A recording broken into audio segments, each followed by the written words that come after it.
Entonces, este taller se trata acerca del dióxido de carbono y la captura de CO2 ambiental en el contexto de la casa. Nos gustaría a nosotros poderlos recibir en algún momento en el laboratorio de bioingeniería, pero por el momento podemos hacer solamente esta actividad en forma remota, pero nos permite aprovechar la oportunidad de poder mostrarles a ustedes que se puede hacer ciencia e investigación con materiales domésticos, adaptándolos para poder realizar distintos tipos de experimentos y mediciones. Ahora bien, este taller se trata del dióxido de carbono, y el dióxido de carbono, por supuesto, es una molécula, es un compuesto bastante abundante en la Tierra, es un componente habitual de la atmósfera, pero como ustedes bien saben desde hace muchos años, es algo que se ha discutido ampliamente a nivel de la sociedad y ha ido adquiriendo una tremenda importancia en los últimos años.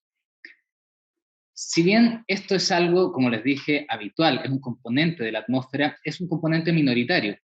Alrededor de un 0,4% de la atmósfera en términos de volumen está compuesto de dióxido de carbono. Pero si es un componente habitual de la atmósfera, ¿por qué entonces hay tanta preocupación? ¿Por qué es algo tan importante el aumento de CO2 atmosférico? Y ahí les quiero transferir la pregunta a ustedes y les voy a dar algunas posibilidades para que ustedes me contesten libremente. ¿Es porque se trata de un gas altamente tóxico? ¿Porque es una sustancia fabricada por el hombre? ¿Porque produce un aumento de la temperatura del planeta? ¿Porque bloquea y daña los pulmones? ¿O porque es venenoso para las plantas? ¿Quién me puede decir cuál es la razón de esto? ¿La C o no? Marilyn, muchas gracias. La C. ¿Alguien vota por otra? ¿Benjamín? La C también. La C también. ¿María? Me parece que es la B. ¿La B o la T? La B de burro. La B de burro. Ya, perfecto. ¿Y alguna otra opinión? Bien. Mayoritariamente tenemos hasta ahora la C y efectivamente esa es la respuesta correcta. Ahora, ¿por qué no es la A? En vez de devolverse en forma completa, empieza a disiparse como energía en la superficie debido a que hay ciertos gases que la mantienen, que no la dejan escapar desde la superficie del planeta. Y ese es el efecto invernadero. En la medida que nosotros tenemos más de estos gases que concentran la energía en la superficie, nosotros tenemos una superficie planetaria que se calienta más. Entonces, el CO2 es un gas invernadero, también el metano, también el N2O, entre otros varios gases. Y ahí también hay sustancias producidas por el hombre que generan un aumento del efecto invernadero. Y esto entonces nos lleva a un calentamiento global. Y ese calentamiento desencadena lo que ahora está en boca de todos, un cambio climático, que tiene consecuencias que son diversas. Hay muchos aspectos de la vida en la Tierra que se modifican, que son complejas, porque son difíciles de analizar y difíciles de predecir, y que además son acumulativas, porque en la medida que se inicia este efecto invernadero, comienzan a ocurrir cosas como derretimiento de los hielos a nivel de los polos, y eso a su vez hace que la Tierra sea capaz de reflejar menos luz aún. Por lo tanto, hay una reacción en cadena o un efecto de feedback positivo, donde esa luz que antes se reflejaba poco, ahora se refleja menos todavía, en la medida que tenemos menos hielo, menor capacidad de poderla reflejar y disipar. ¿Por qué tanta atención? Finalmente, básicamente porque desde hace aproximadamente 1.000.000 de años, los niveles de CO2 en la atmósfera de la Tierra no han estado nunca tan altos como están ahora.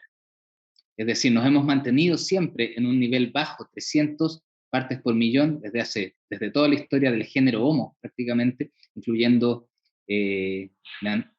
otras especies de homínidos como Neandertal, etc. Nos hemos mantenido bajo 300 y en la actualidad hemos llegado a un nivel de casi 400, que es inédito, al menos en el último 1.000.000 de años. Esa es la situación actual. Ahora, ¿qué pueden hacer las grandes fluctuaciones de CO2 atmosférico? Muchas cosas muy dramáticas. Por ejemplo, si uno desde el lado negativo, uno disminuye drásticamente el nivel de CO2, puede encontrarse con una glaciación. Y fenómenos como ese han ocurrido en la historia de la Tierra, de tal manera que hace unos 2.250 millones de años atrás, la Tierra se llenó completamente de hielo por una caída precisamente en las concentraciones atmosféricas de CO2. Es lo que se conoce como la Tierra bola de nieve, entre comillas. Y luego fue precisamente los cambios en la concentración de CO2 los que determinaron que ese cambio, esa glaciación completa de la Tierra, se transformara nuevamente, o la transformara nuevamente, en una Tierra con escaso hielo solamente en los polos. Ahí está la temperatura promedio, menos 50 grados Celsius, solamente por una baja de la presencia de CO2 como gas invernadero. ¿Qué temperatura tendríamos, creen ustedes, si no se consumiera más el CO2? Yéndose al otro extremo. O sea, ahora si acumulamos todo el CO2 que podemos acumular y no lo consumimos más, ¿a qué temperatura podríamos llegar? Les voy a dar unas opciones también. Entre 30 y 40 grados Celsius promedio, entre 40 y 50, entre 50 y 60, sobre 100 o sobre 250. ¿Alguna idea? Benjamín. Y después Marilyn. Yo me voy por la B. Por la D, sobre 100.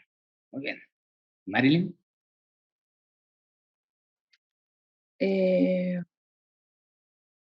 Ay, no sé, sería la D también. Ya, sobre 100. Eso para no ser muy, muy extremos. Uno podría pensar sobre 100, perfecto, pero no.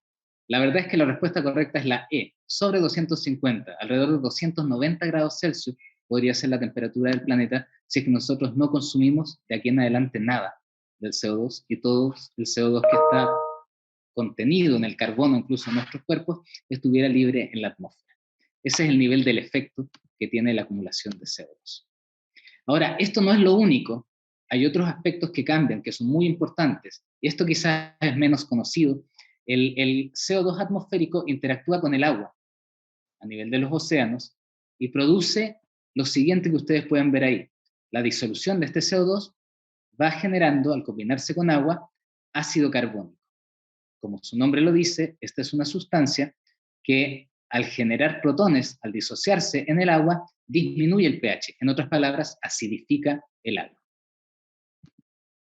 Y ese cambio del pH del agua es tremendamente nocivo para muchos de los organismos que habitan los océanos. ¿Qué es lo que puede pasar? Organismos que tienen una cubierta calcárea en este ambiente más ácido, aunque sea ligeramente ácido, comienzan a disolver su cubierta, de manera que ese carbonato de calcio que constituye la cubierta calcárea se va disolviendo y transformándose en más CO2, mientras que los organismos que lo poseen van perdiendo su capacidad de sobrevivir, finalmente mueren. Esto es dramático no solamente por el hecho de estos organismos, sino que porque los arrecifes de coral, que son los sitios donde se concentra buena parte de la actividad fotosintética de los océanos, mueren por esta acidificación. Por lo tanto, el océano se queda sin oxígeno y hay una amplia mortalidad y una extinción masiva a nivel de los océanos. Entonces recuerden eso, es un factor muy importante, el CO2 se combina con el agua para generar una acidificación. Vamos a aprovechar algo de ese concepto también. Marilyn, ¿usted quería decir algo?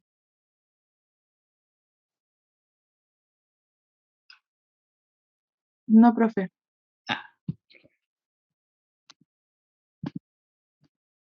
Bien, entonces en resumen, hay una alarma mundial por el aumento del CO2 a nivel planetario, a nivel atmosférico. Si ustedes analizan los objetivos de desarrollo sostenible de las Naciones Unidas, a los cuales suscribe nuestra Facultad de Ingeniería y Ciencia, existe un punto importante, el número 13, que corresponde a acción climática.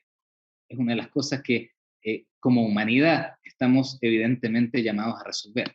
Y si ustedes se fijan en los grandes desafíos para ingeniería que establece la Academia Nacional de Ingeniería en Estados Unidos, resulta que uno de estos desafíos también es desarrollar métodos de secuestramiento de carbono, captura de carbono. Por lo tanto, es algo que está muy presente en la ingeniería en la actualidad y sobre todo es algo que va eventualmente a llegar a todos los niveles de la ingeniería, es decir, en cualquier actividad productiva, en cualquier actividad de desarrollo de tecnología, aquí en adelante se va a pedir expresamente la capacidad de analizar cómo se acumula carbono o cuáles, en otras palabras, la huella de carbono de esa actividad, o cómo esta actividad contribuye a fijar el CO2, a capturar el CO2, de manera que no siga aumentando la concentración ambiental. Bien, para entender, entonces, hay dos dimensiones en este problema que tienen que ver, por un lado, con analizar, y esa dimensión se refiere a lo que les comentaba acerca de la huella de carbono. Normalmente se estima una huella de carbono, es decir, se estima cuánto carbono produce, cuánto CO2 acumula una actividad utilizando distintos modelos. Les pongo aquí como ejemplo un modelo, que es una ecuación química.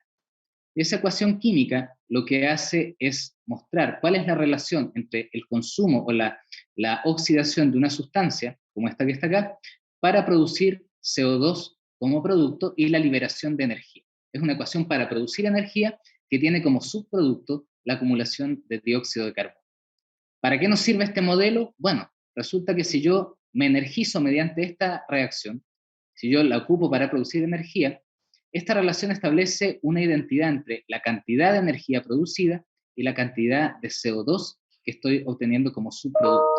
De manera que si yo sé cuánta energía he gastado, si yo sé, por ejemplo, cuánta energía necesito para mover mi automóvil desde la casa hacia el trabajo, yo puedo estimar también cuánto CO2 he producido. Y por lo tanto, puedo determinar cuál es la huella de carbono. ¿Qué tipo de reacción dirían ustedes que representa esta ecuación? ¿Será una oxidación, una combustión, una reacción metabólica? ¿Todas las anteriores quizás? ¿O ninguna de las anteriores? Marilyn. ¿Una combustión? Exactamente, una combustión. Y por eso esto es bastante importante, porque la combustión genera CO2 y todos los procesos que nosotros, o la gran mayoría de los procesos de desarrollo de energía en el planeta, están energizados en base a combustión. Pero ojo, también es una oxidación y también es una reacción metabólica. Lo que nosotros hacemos en nuestro cuerpo también es combustionar moléculas de azúcar para poder funcionar. De manera que esta relación que se establece entre producción de energía y consumo de CO2 es válida para nosotros. Y de hecho, cuando nosotros nos calculan cuánta energía gastamos en un estado de reposo metabólico, lo que normalmente se hace es medir el CO2, porque midiendo la cantidad de CO2 producida, yo puedo estimar cuánta energía efectivamente esa persona está gastando en un momento determinado. Bien, ¿y para finalizar, cuál es la herramienta? Hay distintas herramientas que se están desarrollando para fijar carbono, para fijar CO2 desde la atmósfera, pero en la actualidad quizá el mecanismo más eficiente es el que desde hace 3.500 millones de años atrás existe en la Tierra, que es la fotosíntesis. Y la fotosíntesis, si se fijan, sigue un modelo idéntico a la ecuación que les mostré hace un momento atrás, pero el inverso. Es decir, combinamos moléculas de dióxido de carbono con agua para obtener moléculas orgánicas que van a formar parte de la biomasa de seres vivos.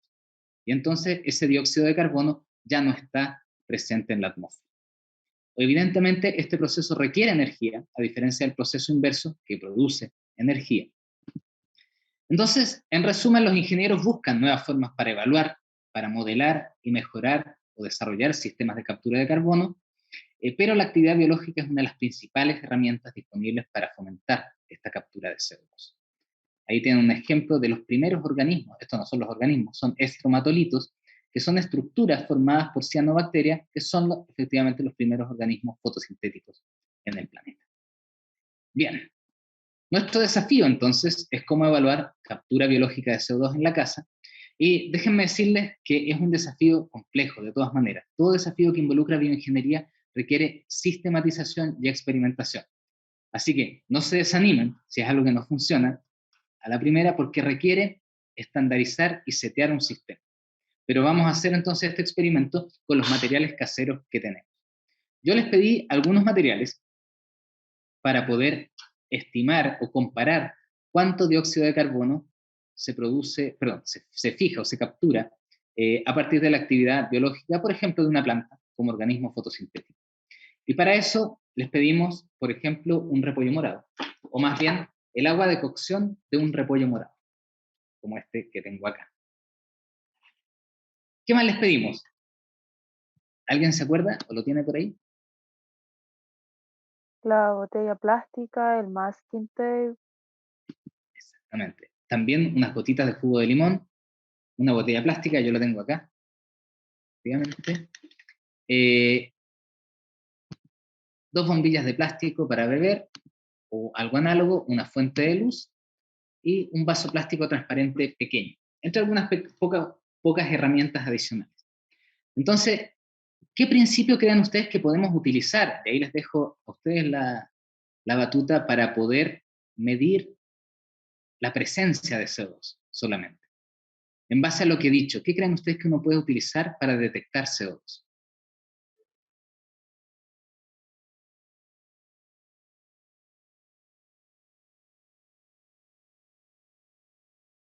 ¿Les doy una pista?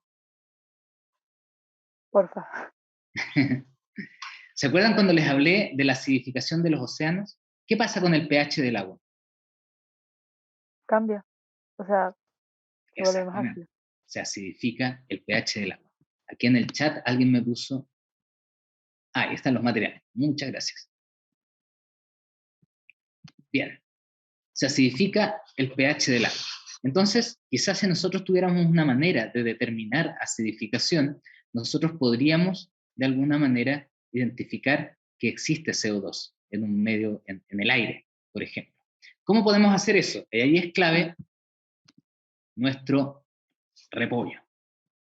¿Bien? Y por eso yo les pedí que tuvieran, ojalá, agua de cocción o agua donde hayan calentado las hojas de repollo, que debería darles algo parecido a esto. No sé si lo pueden ver todo bien ahí. Que es lo que queda, el juguito que queda de la cocción de este repollo con un poco de agua. Ahora, ¿cómo podemos producir CO2 para ver si en base a esto podemos detectarlo? ¿De dónde podemos sacar una máquina que produzca CO2?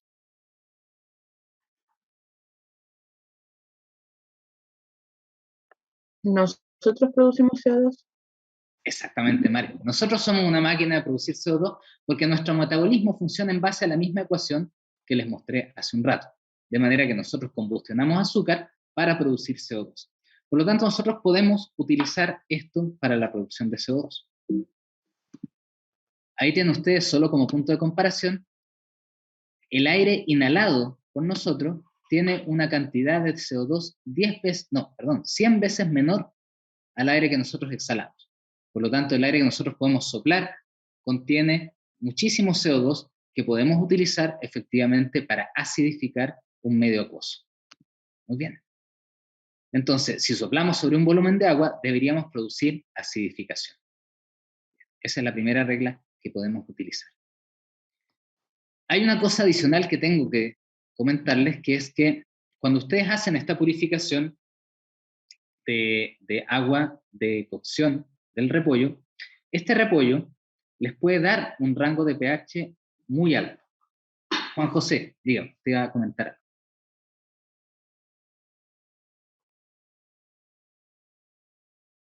Juan José.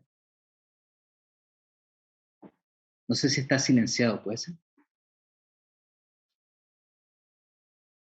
Bueno, vamos a dejar ahí pendiente si es que tiene alguna dificultad técnica. En base a este líquido, entonces, esta agua de repollo, Juan José.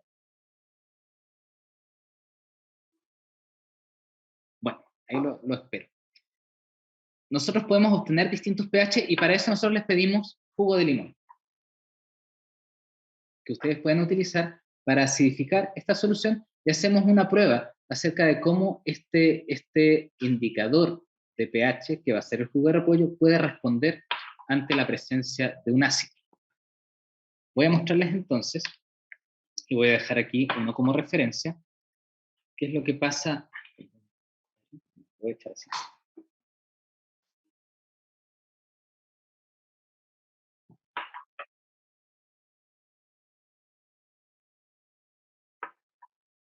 Como pueden ver entonces, aquí hay una reacción frente a la acidificación que nosotros podemos utilizar.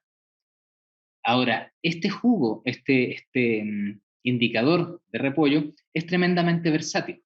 Y aquí la gente del laboratorio preparó para ustedes una serie a partir de esta misma sustancia, una serie de pH donde esta misma sustancia, exactamente lo mismo que tienen ustedes acá, se acidificó o se alcalinizó a distintos pH. Como pueden ver ustedes, es la misma sustancia, pero estamos alcanzando, dependiendo del pH, distintos valores. Y aquí pueden apreciar, están marcados efectivamente pH más ácidos, a este lado, pH 1, pH 3, pH 6,5, que es el mismo color original, pH 7, un color azul que se puede distinguir, pH 8 verde, pH 11 y pH 13. Así que lo que ustedes tienen en sus manos en este momento es un excelente indicador de pH que podemos utilizar para poder hacer el análisis. Juan José tiene malo su micrófono. Si quiere me puede escribir en cualquier momento. Yo voy a estar atento a lo que esté pasando. Muy bien, ahí lo tienen ustedes. Ahora, para hacer este experimento necesitamos algo adicional. Y ahí me disculpo porque nosotros no lo dijimos originalmente, pero es algo que pueden tener ustedes en la casa fácilmente, que es que para poder medir el cambio que nosotros queremos, nos conviene alcalinizar un poquito esta solución, del repollo, para llevarla a un pH 7. Y la diferencia de eso es que es más azul que el pH original. Si ustedes tienen un poco de esta solución, si no lo tienen, no se preocupen. La idea es que ustedes efectivamente puedan hacer esto, si no resulta ahora, que lo puedan seguir realizando hasta que resulte, si es que no lo tienen en la actualidad, pero la idea entonces es que ustedes puedan alcalinizarlo un poco de manera que se diferencie, ¿no?, esto del color original. Para hacer eso, lo que nosotros hemos hecho es tomar un poco de bicarbonato de sodio, que es lo que ustedes tienen en casa muy probablemente como polvos de hornear. Y estos polvos de hornear, echar un poco, una pizca de este polvo de hornear, la punta de una cuchara, sobre un poco de agua. Cuando ustedes tienen eso, tienen una solución alcalina. Esta solución alcalina les puede permitir cambiar el pH.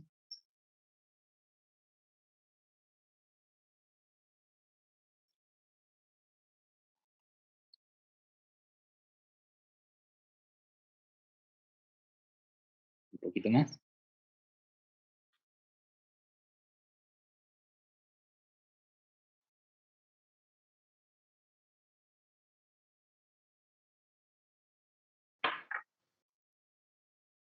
Y obtener un color azul, que ustedes pueden distinguir visualmente del color original, que ya no tengo acá, pero ahí está. Y de esa manera tenemos un detector de pH que es sensible y que podemos utilizar para hacer la medición del CO2. ¿Cómo sabemos que podemos utilizarlo? Bueno, podemos hacer un ensayo. Y tratar de acidificarlo nosotros mismos. Estaba leyendo la pregunta de Juan José, me dice, con respecto a lo que dijo, cuando soplamos el agua, producimos acidificación. ¿Será lo mismo que cuando tomamos té o es distinto?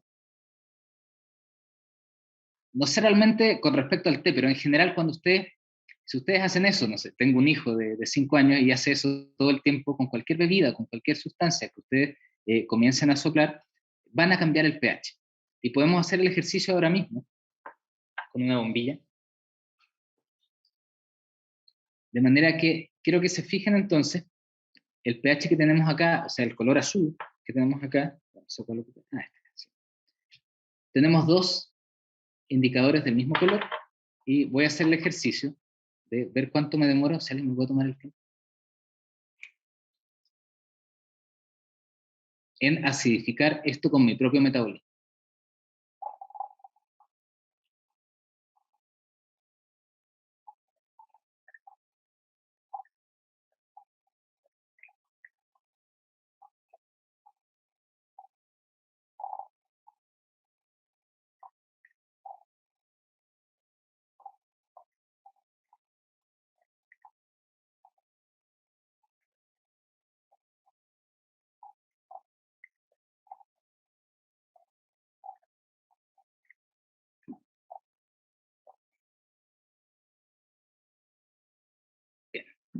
Me demoré 35 segundos aproximadamente, y como pueden ver hay una diferencia.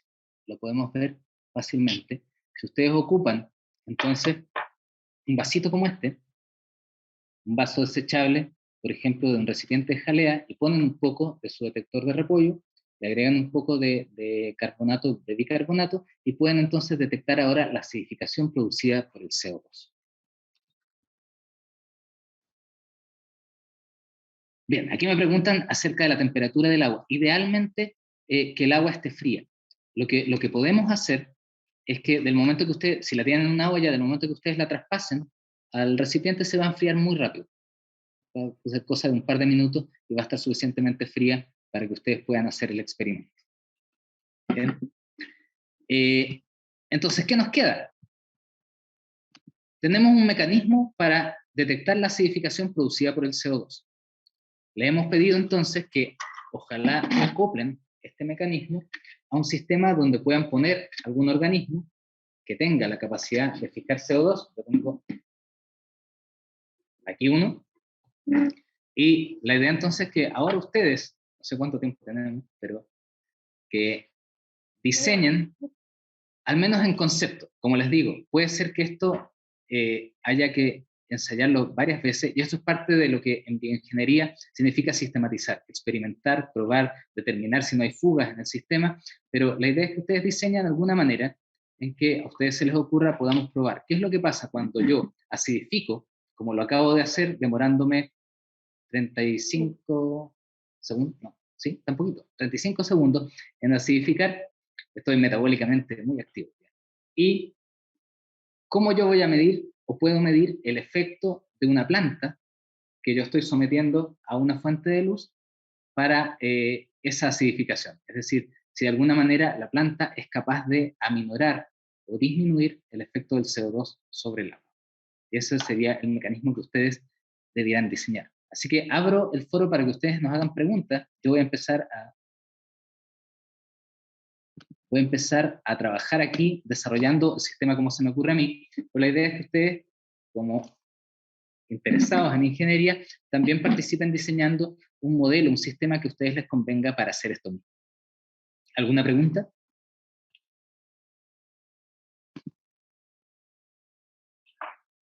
No, profe.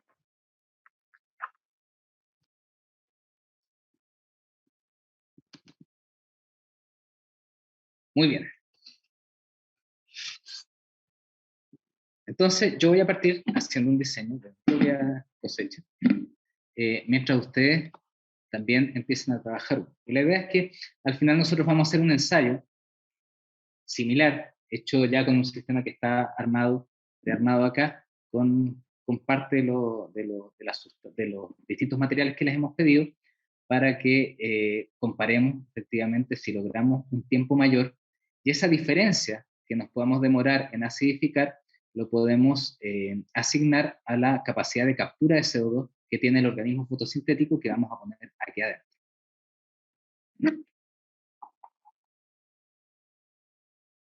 Ok.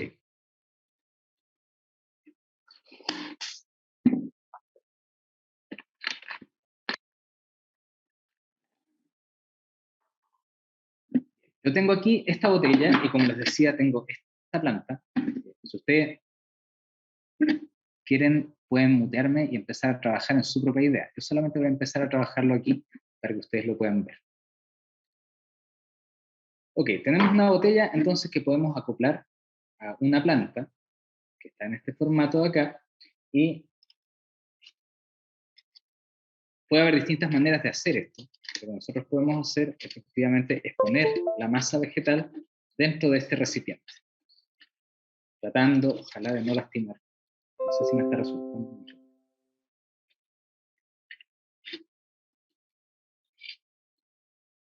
Ya, entonces vemos que cabe, que efectivamente se puede, así que lo que vamos a hacer ahora es tener al menos dos aberturas dentro de este sistema. Necesitamos una apertura que nos sirva para incorporar el CO2 al sistema, y una apertura que nos sirva para poder acidificar efectivamente la solución indicadora del repollo. Para eso vamos a hacer dos cosas. yo voy a hacer una apertura por un costado.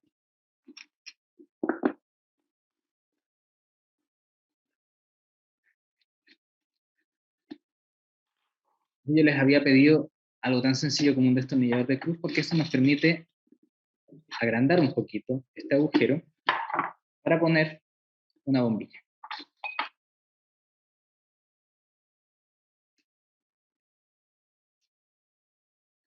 Profe, Dígame. ¿importa dónde vaya como el agujero de la botella? Eso lo diseñan ustedes. Yo tengo una idea, pero no necesariamente tiene que ser la misma que usted. Depende también de la longitud de la bombilla, etcétera. Lo ideal es que, y ahí recojo, es importante la pregunta, porque lo ideal es que si ustedes van a hacer que el CO2 ingrese a este sistema y van a medir la actividad de la planta, lo ideal es que el CO2 ingrese lo más abajo posible. De manera que la salida, donde ustedes van a detectar si hay acidificación o no, esté lo más arriba, de forma que conforme ustedes vayan ingresando el CO2, le den oportunidad a la planta para que pueda absorber ese dióxido de carbono. Gracias.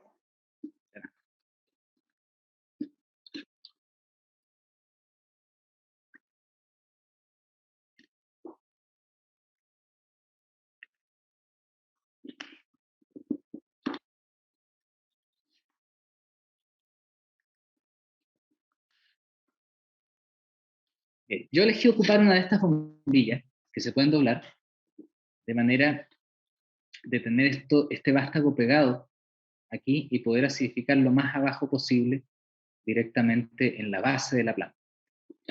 Y esto ustedes lo pueden sellar con silicona. Esta es la parte que más demora, por eso les digo que quizá haya que esperar y no vaya a funcionar de inmediato. Lo pueden ustedes ir sellando con silicona y dejarlo lo más sellado posible de manera que el aire no se escape. Eso es uno de los mayores desafíos.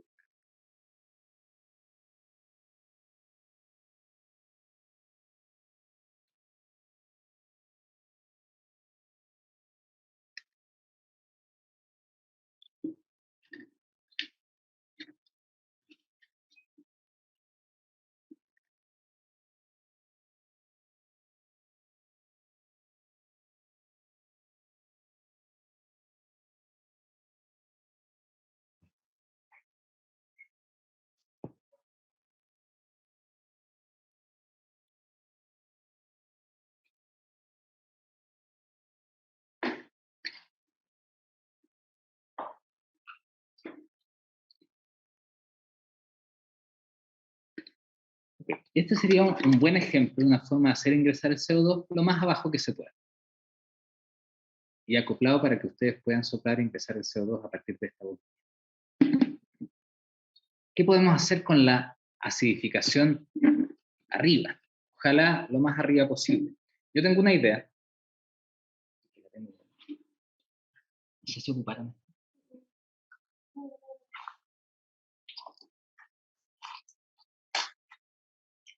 Que ya la tengo preparada, para no demorarme mucho, que es una bombilla más pequeña, que yo he puesto a través de una tapa de bebida y que desemboca en un frasco, en un vaso similar, reciclado, de un envase de jalea.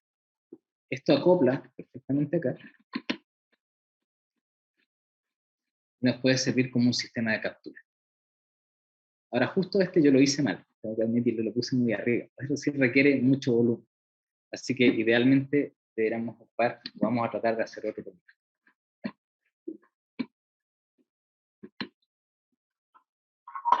Una tapa. Voy a hacer otro.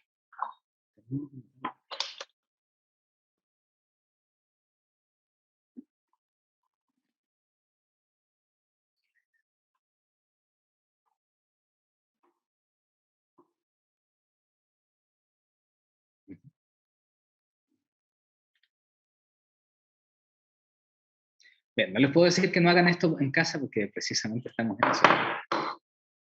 Si hacen algo así, por favor tengan, por supuesto, mucho cuidado, mucha precaución. Lo que estoy haciendo se puede hacer con un Dremel, con alguna herramienta. Lo que estoy haciendo es básicamente, se requiere mucho trabajo, no mucho esfuerzo, para poder hacer pasar la manguera.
Ujú.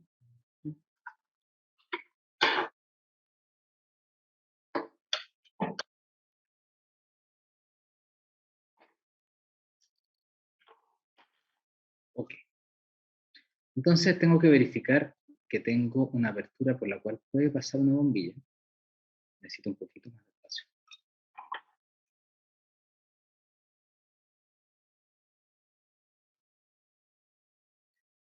Bien. Por mientras aprovecho de preguntarles, ¿alguno de ustedes efectivamente pudo hacer la acidificación, la alcalinización?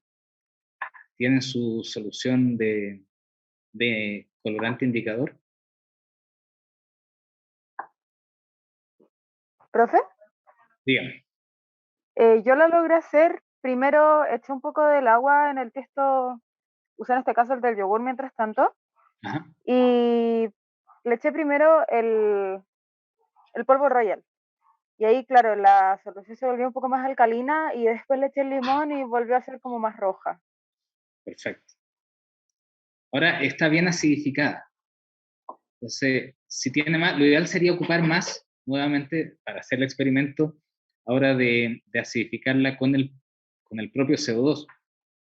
Y para eso entonces lo ideal sería alcalinizarla. Recuerden sí que tienen que alcalinizarla poco, es decir, el cambio que se espera es justo cuando se vuelva azul, no mucho más allá, porque si no les va a costar demasiado tiempo poderla acidificar.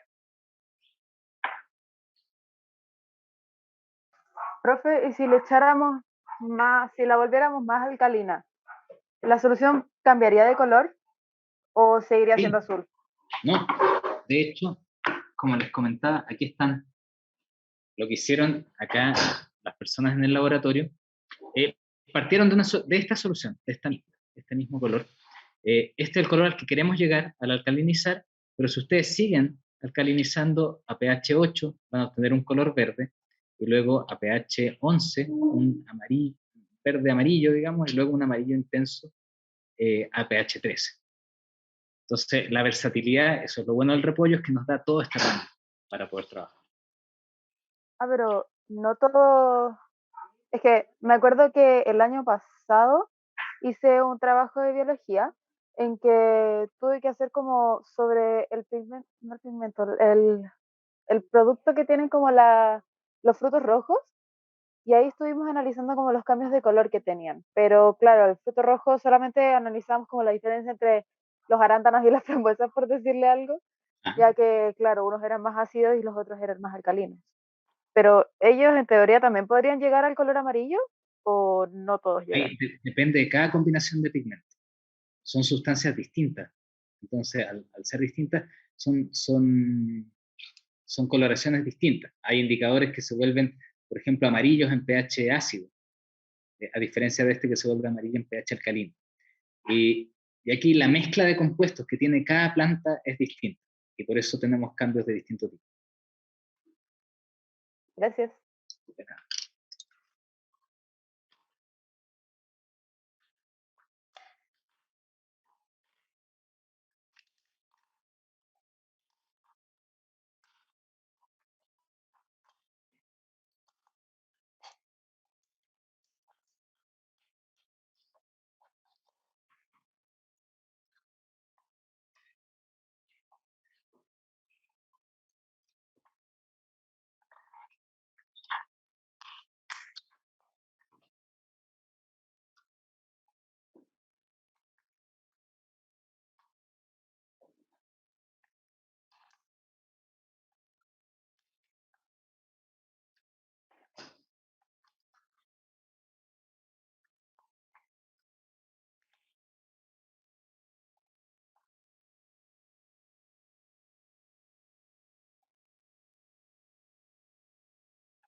Bien, lo que yo tengo acá ya es un sistema que uno podría ocupar, tengo que pegarlo, por supuesto, y eso va a tomar un poco de tiempo, por eso lo estamos haciendo no en tiempo real.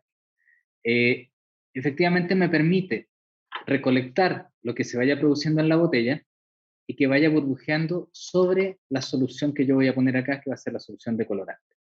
Entonces, a la medida que yo pegue esto, espere que esté absolutamente bien sellado, puedo poner mi botella.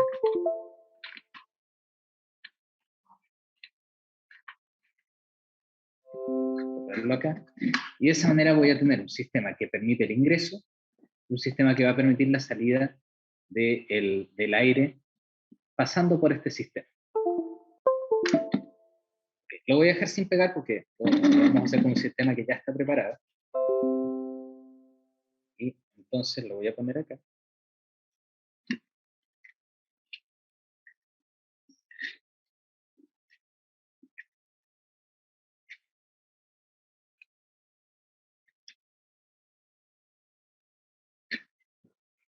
Teniendo cuidado entonces que esta salida del aire que yo voy a incorporar al sistema quede sobre, en este caso el macetero, que yo voy a fijar, pero quede suficientemente abajo para que el gas pase por donde está presente el agua.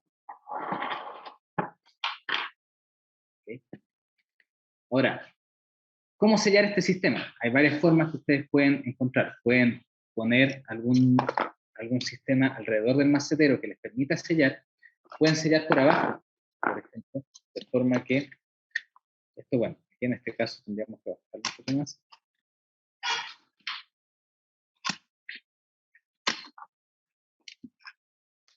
De manera de contener a la planta completa con una cinta aquí alrededor, sellar adecuadamente, de manera que no se salga el aire por ahí y se contenga la planta completa dentro de este sistema. El último paso entonces sería exponerlo a una fuente de luz y dejarlo un tiempo de manera que la planta tenga la oportunidad de generar fotosíntesis, consumir CO2, el CO2 que está aquí presente en esta cámara.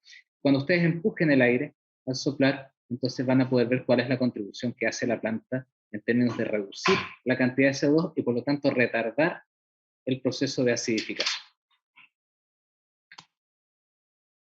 ¿Cuánto tiempo?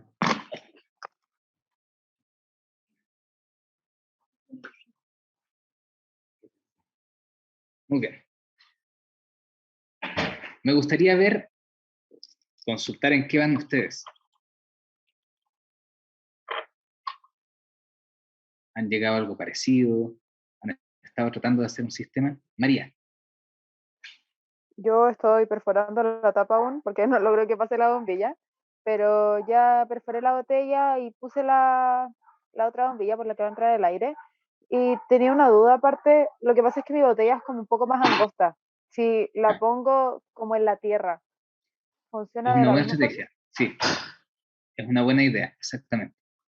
Si la puede enterrar un poquito, eso ya debiera ser suficiente para mantener el sellado del aire. Siempre que no Gracias. lastime, por supuesto no Claro. mate.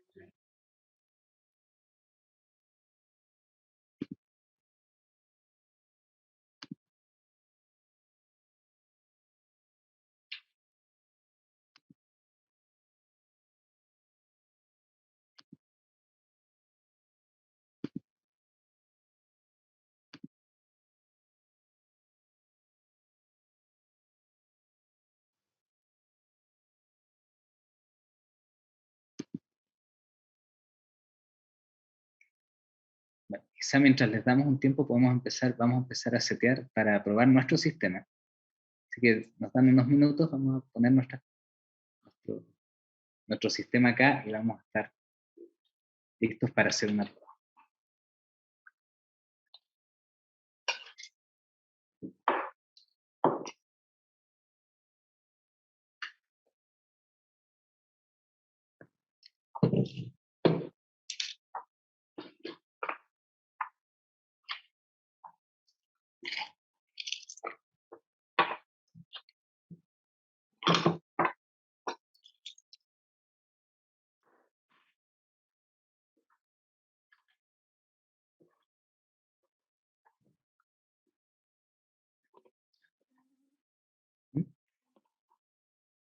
¿Podemos explicar la levadura?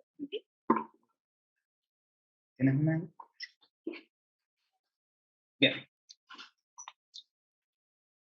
Como tenemos oportunidad y tiempo para ilustrar algunas cosas más, vamos a crear un sistema un poco distinto para hacer la acidificación, que no va a ser solamente basado en nuestro propio metabolismo, sino en el metabolismo de levadura. De esa manera podemos tener un movimiento constante de CO2, que no dependa tanto de la respiración de cada persona. Para eso entonces,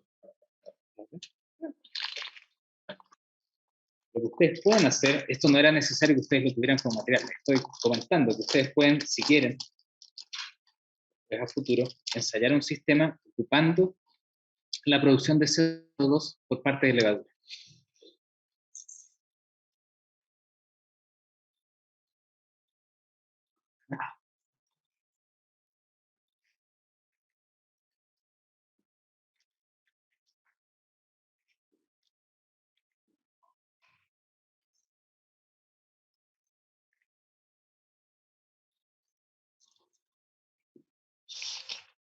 Ok, entonces lo que estoy haciendo es poner también un envase desechable, estoy reutilizándolo para agregar azúcar, el alimento, para la producción de CO2, y a continuación levadura. Levadura de pan, de la más común que uno puede comprar. Ustedes sencillamente agregan acá.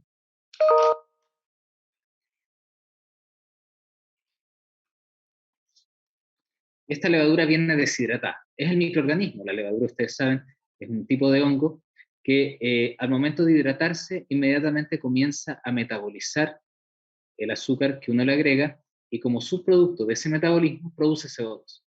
Y esa es la razón por la que se levanta el pan, los queques, la razón por la también a través de la cual se hace cerveza. Y lo único que ustedes necesitan agregar es un poquito de agua tibia, no caliente, agua tibia. Este es un equipo típico de laboratorio. El agua tibia es lo mejor para rehidratar la levadura.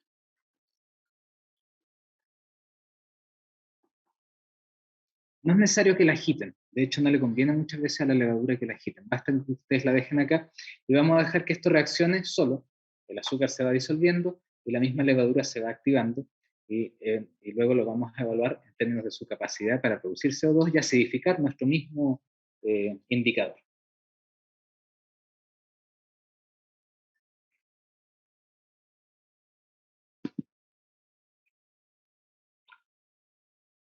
Muy bien, ¿cómo van ustedes? ¿Algo que comentar?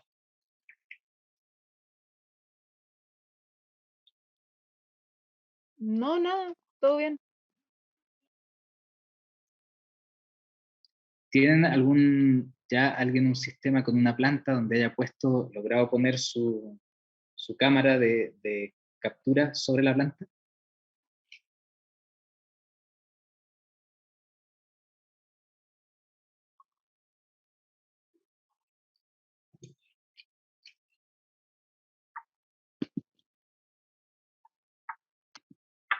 Bien, pues mientras siguen trabajando en eso, les recuerdo, esta es una prueba de concepto, no siempre es tan sencilla, así que no es necesario que corran, tenemos poquito tiempo ya para terminar la estructura del taller, pero esto es algo que sí, la idea es que ustedes lo construyan, que prueban, ojalá después voy a pedirles o les voy a dejar mi contacto con Valeria, para que ustedes se puedan, si quieren comunicar conmigo, me pueden mandar fotos, videos de sus resultados, eso sería lo más fantástico, para que podamos ver cómo les va con esta estrategia. Recuerden que requiere un poco de paciencia, hay que sellar efectivamente para que la cosa funcione. Lo que yo voy a hacer por mientras funciona lo de la levadura, ya que tenemos poquito tiempo, es efectivamente ver, ustedes ya vieron cuánto me demoré, eran 35 segundos, entonces vamos a ver si ahora que hemos puesto este sistema a la luz, efectivamente nos demoramos un poco más en la acidificación. Así que tú me dices.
Parece que ahí.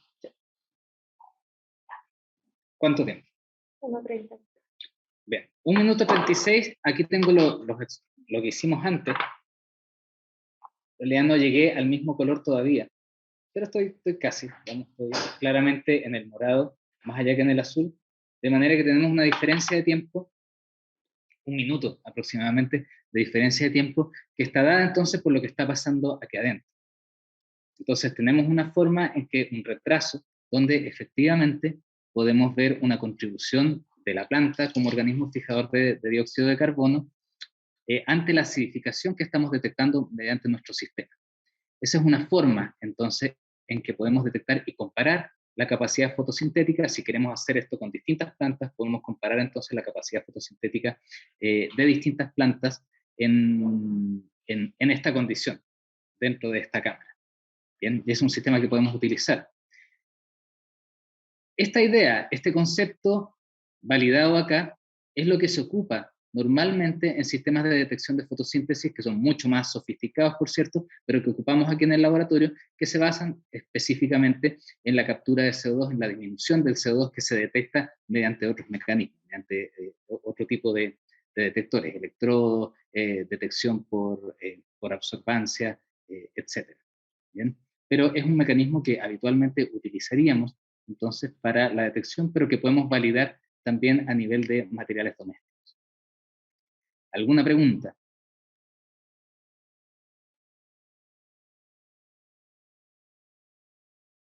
¿Profe? Dígame. El CO2 lo volvía más ácido, ¿cierto? Exactamente.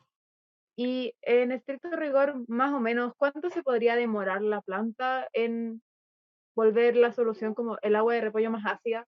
¿O va a variar según la planta? Ya, esa es una buena pregunta. Lo que la planta va a ser retardar la acidificación porque va a estar consumiendo el CO2. Entonces, cuando yo soplo, estoy moviendo el aire que está contenido acá, y el aire que está contenido acá ya está empobrecido en CO2. Yo le estoy agregando mi propio CO2, pero de todas maneras la planta está consumiendo activamente CO2 y por eso el retardo. Ahora, recogiendo esa pregunta, es muy interesante, ustedes quizás lo pueden hacer también, verificar qué es lo que pasa en la noche. ¿Qué es lo que debería pasar si yo hago este experimento sin luz? Si yo hago este experimento con un sistema recubierto. La planta debería dejar como de recibir tanto CO2, porque el proceso de fotosíntesis es diferente en la noche, ¿o no? Exacto, e incluso diría más, la planta no solamente no va a estar absorbiendo CO2, ¿qué va a estar haciendo la planta además de no absorber? Si la planta tiene un metabolismo, la planta, recuerden, también metaboliza azúcar. Por lo tanto, la planta, ¿qué estará haciendo además?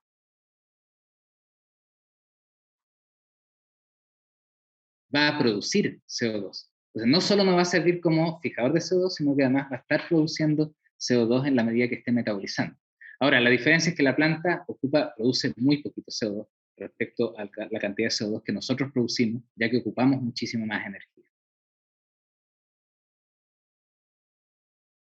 ¿Alguna otra pregunta, comentario?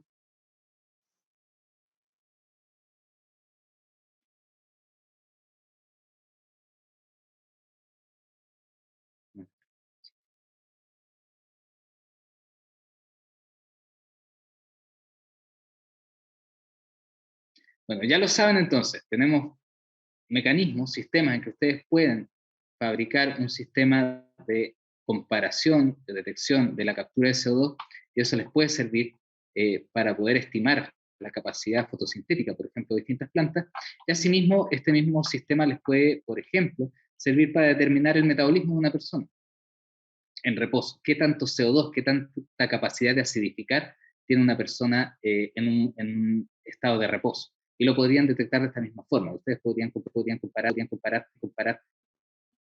están respirando a un ritmo similar, podrían eventualmente comparar qué es lo que pasa con distintas personas para poder hacer una acidificación.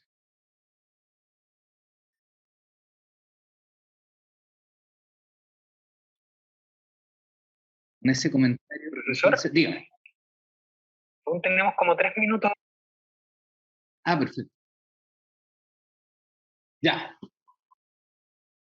muy bien.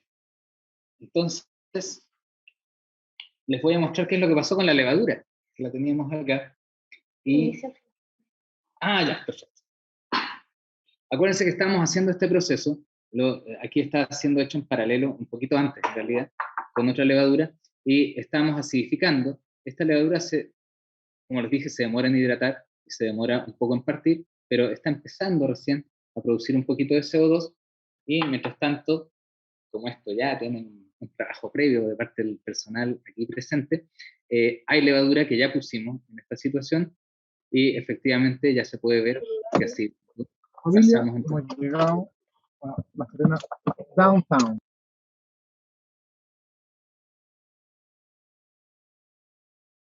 Bien, entonces si no tienen más preguntas, los insto a que se contacten con nosotros. Como les digo, está mi contacto ahí, así que si ustedes siguen el experimento adelante, envíenme entonces cómo les va, cómo funcionó su sistema, cómo lo desarrollaron y finalmente cuál fue el resultado. Profe, ¿quién nos va a pasar el contacto? Si quieren se los escribo yo al tiro.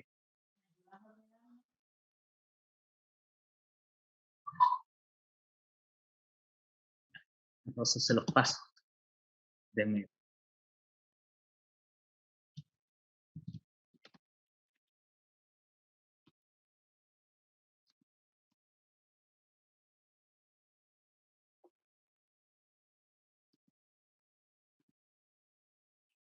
Por alguna razón, no sé si lo puedo.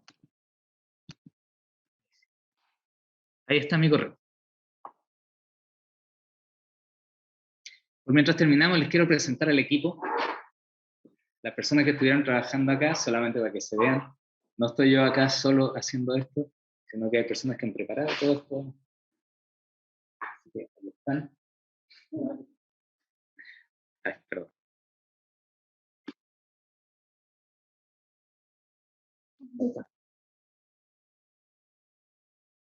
Muchas gracias a ustedes por la atención. Mucha suerte.